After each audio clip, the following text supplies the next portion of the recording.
Okay, so I'm going to proceed to random forest. So random forest is another popular machine learning algorithm that belongs to the supervised learning technique. It can be used for both classification and regression, but it's mostly used for classification. Yeah. It combines multiple classifiers to solve a complex problem and to improve the performance of the model.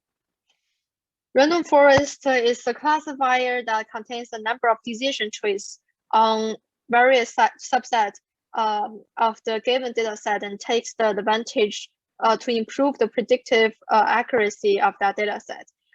Instead of relying on one decision tree, the random forest takes the predictions from each tree, and based on the majority vote of the prediction, it predicts the final output.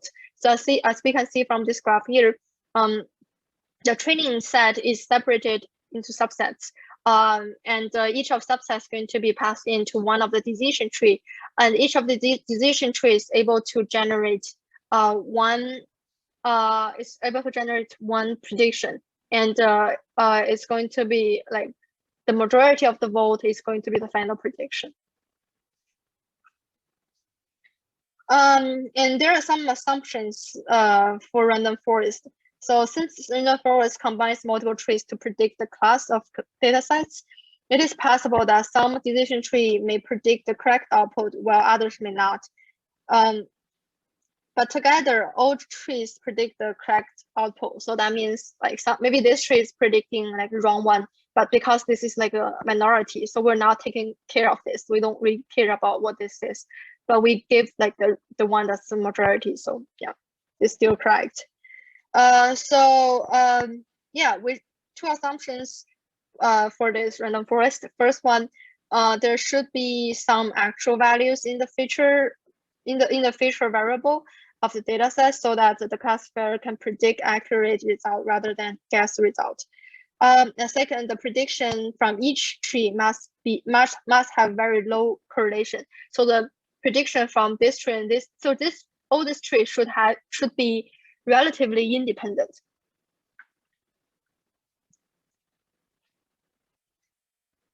And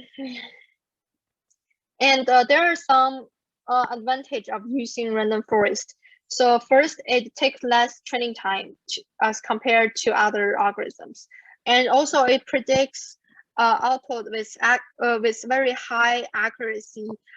Even for large data sets, it runs really efficiently, and it can also maintain accuracy when large portion of the data is missing.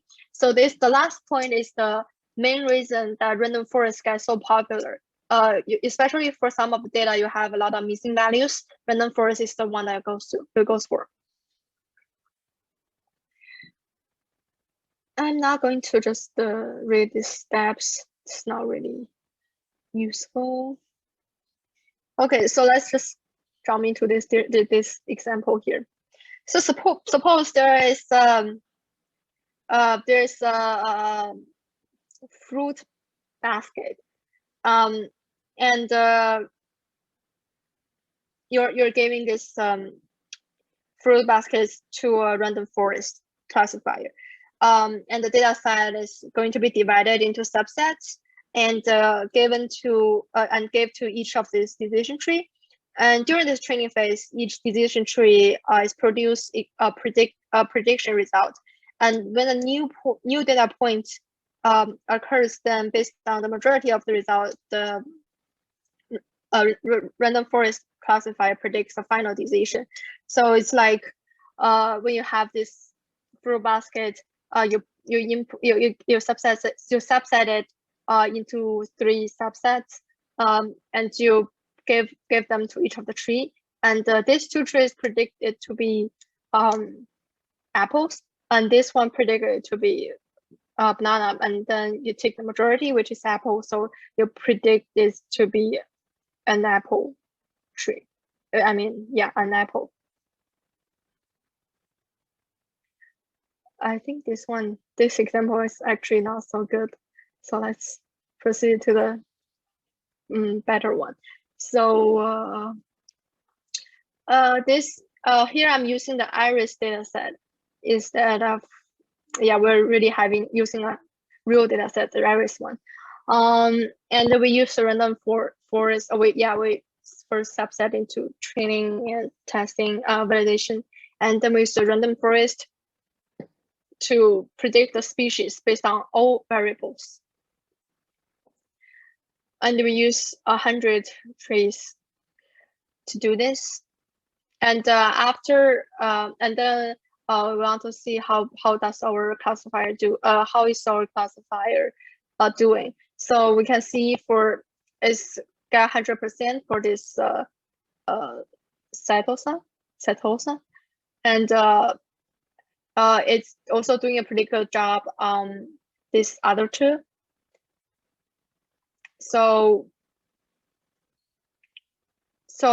that kind of showing us that our random forest does work for this one. And then we test whether our random forest is doing a great job on new data sets. And we can see it indeed doing a really good job. It predicts this Setosa 200%, and it predicts the Virgi. Yeah, this one's also 100%, right?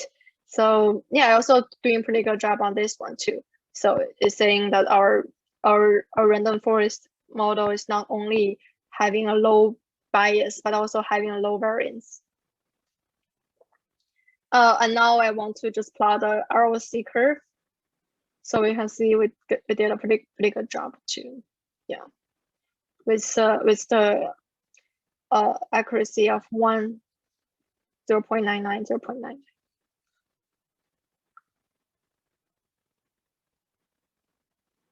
Question?